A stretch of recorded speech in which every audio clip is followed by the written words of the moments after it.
In fairness, wala pa sila nun sa DOTR. Hindi kami kinonsulta.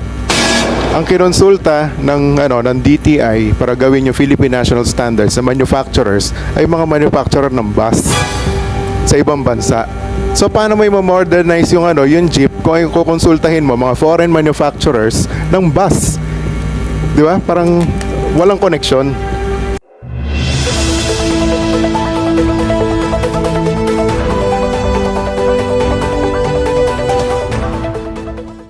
Bali, noong 2018 and 19, naglabas kami ng mga prototypes which cost around mga 2.8 dahil full electric yun eh. Ang nagiging problema sa PUB na full electric, medyo may kamahalan. Then, ang problema naman namin as manufacturer, yung source ng Euro 4 diesel engine, wala dito sa atin. So yun ang hinihintay namin from Department of Transportation kung magagawa nilang paraan yung source o supply ng mga engines and mechanical parts. So yung Euro 4 standard, wala ho kayong kakayahan Wala na talaga.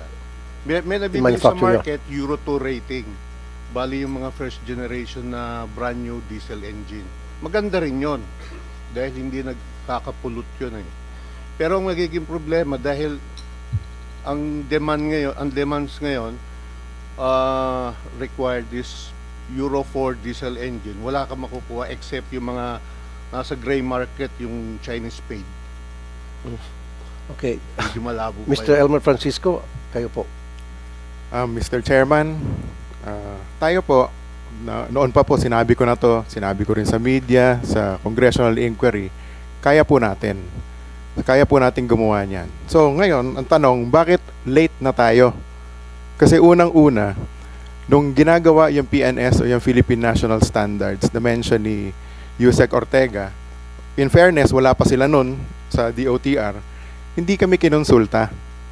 Ang kinonsulta ng DTI para gawin yung Philippine National Standards sa manufacturers ay mga manufacturer ng bus sa ibang bansa.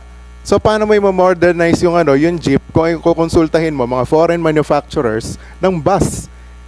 Di ba? Parang walang connection. So ang may iwan sa atin ay yung pagtataka na baka may connivance dito. Yun yung problema. So dalawa kami ni Mr. Sarao na gumagawa ng jeep for 77 years. Bakit hindi kami kinonsulta? Kinonsulta si Mr. Sarao, sandali lang, pero hindi rin pinansin. Diba? Hindi ako kinonsulta. Hindi man lang kami sinabihan. Ginawa nila yung Philippine National Standards. Kung titignan ninyo yung PNS na ibinebenta ng DTI. Hindi nila yung pinamimigay. Yung PNS, ibinebenta yun ng DTI. Inamin nila yan. Kung titingnan niyo yung litrato ng Philippine National Standards ng jeepney, hindi jeep, minibus. Bakit? Kasi yun yung kinonsulta nila. So umpisa pa lang mali na. Alam niyo kung saan namin nabalitaan na merong ganyang rollout sa TV. Hindi nila sinabi sa amin na kami yung mga manufacturers ng tunay na jeepney dito sa Pilipinas, hindi sa ibang bansa. So napakahalaga niyan. Umpisa pa lang mali na eh. Ba't natin itutuloy? Yun yung tanong ko. Diba? So, kung tanong, kaya ba natin? Yes, kayang-kaya natin. Kaya ang ginawa ko, unang-una, kinausap ko yung mga usual na usual partners natin. Kasi hindi lang naman jeep yung ginagawa ng Francisco Motors. 1960, pinasok natin Isuzu dito sa Pilipinas. 1970, pinasok natin Mazda. So, lahat ng Francisco Jeepney, simula 1960, maging yung mga kasama natin ng mga operators can attest to this. 1960 up to the present, lahat ng Francisco Jeepney, 100% brand new. And 85% Philippine-made. Hindi yung 25% lang. Di ba? Kasi ngayon, 25% sabi mo locally manufactured, kalokohan yun. It's a way for them to be able to import and call it locally manufactured. So, para sa akin, malaking kalokohan yun.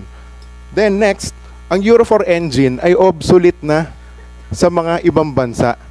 Pumunta ka ng China, pumunta ka ng Japan, maski saan, wala nang gumagamit ng Euro 4 engine. Yung Euro 4 engine, itinatapon dito sa atin, sa Pilipinas, dahil basura yon sa kanila. Hindi na nila pwedeng gamitin sa kanila. So why will we use it? Ibebenta sa atin ng pagkamamahal.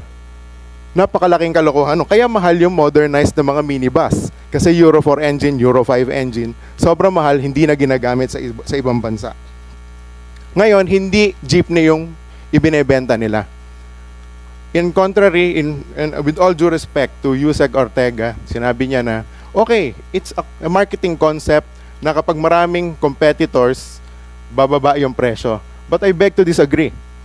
Ang tanong ko sa kanila, ilang negosyo na po ba yun na nasimulan ninyo at naipundar ninyo? Kami, 77 years na kami dito sa industriya. Ako personally, 32 years na. Pinasa ko na nga sa anak ko eh. Siya na yung presidente at CEO ng Francisco Motors. Pero ang sa akin, kung i-open mo yan sa lahat ng mga foreign manufacturers, ang dami naming mga trabahador na nawalan ng trabaho. Dahil inopen mo sa foreign manufacturers. Hindi totoo yun ang makakababa ng presyo. Ang tunay na makakababa ng presyo ng tunay na jeepney ay economies of scale.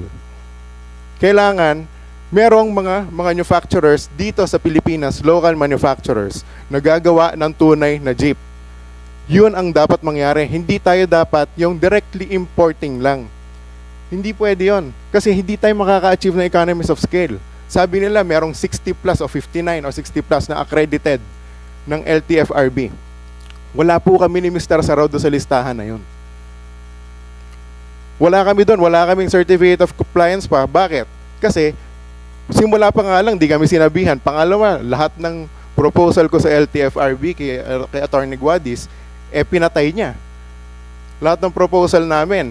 Yung superhero program namin, na mamimigay na nga lang kami ng libreng jeepney. Pinatay ni Chairman Guadis. So, paano gagawin natin yan? Di ba? Ang si Chairman Guadis dito. Ayan,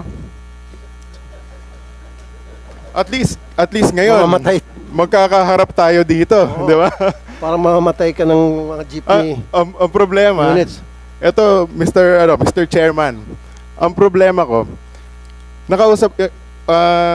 full disclosure, kasamahan ko si Secretary Bautista sa Rotary Club. Kaya nakakapag-usap kami ng diretso. Meron akong pinropose sa kanila, inassign ni Secretary Bautista si Chairman Guadis. Dito sa natutukan to.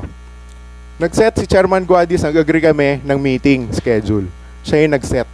Siya yung hindi umattend. Totoo to. We are under oath. Di ba? Siya yung hindi umattend. Nagpadala siya ng representative, si Atty. Cofino, from the legal division ng LTFRB. Pinresent ko yung buong programa kay Atty. Cofino. Siyempre, nirelay na sa isa, nirelay sa dalawa, nirelay sa tatlo. Pagdating kay Atty. Guadis, iba na yung kwento. Nung kinausap siya ng DCRH, sinabi niya doon, point by point, lahat mali. Bakit? Kasi hindi niya naintindihan kung ano yung proposal namin kasi hindi nga siya nag-attend. Hindi rin siya nakipag-usap tungkol doon. Kaya nga, sabi ko, klarong-klaro. Meron pang isang point na I'll get to that point in just a little while. Ngayon, matibay ang Francisco Jeepney. Gamit nila yan. Kahit sila Kaobet, sabi ni Kaobet dati sa TV, pag Francisco ang jeepney, maski sa butika makakabili ka ng pyesa. Sabi mo yan, Kaobet. Di ba? Totoo yan. Dahil ang gamit nila hanggang ngayon, nung iba sa mga operators natin, Francisco Jeepney pa rin, o Sarao Jeepney, nagawa namin 30 to 50 years ago. Hanggang ngayon, tumatakbo pa rin. Pero yung mga minibus na imported, 3 taon pa lang, zombie na itsura. Thank you, Mr. Francisco.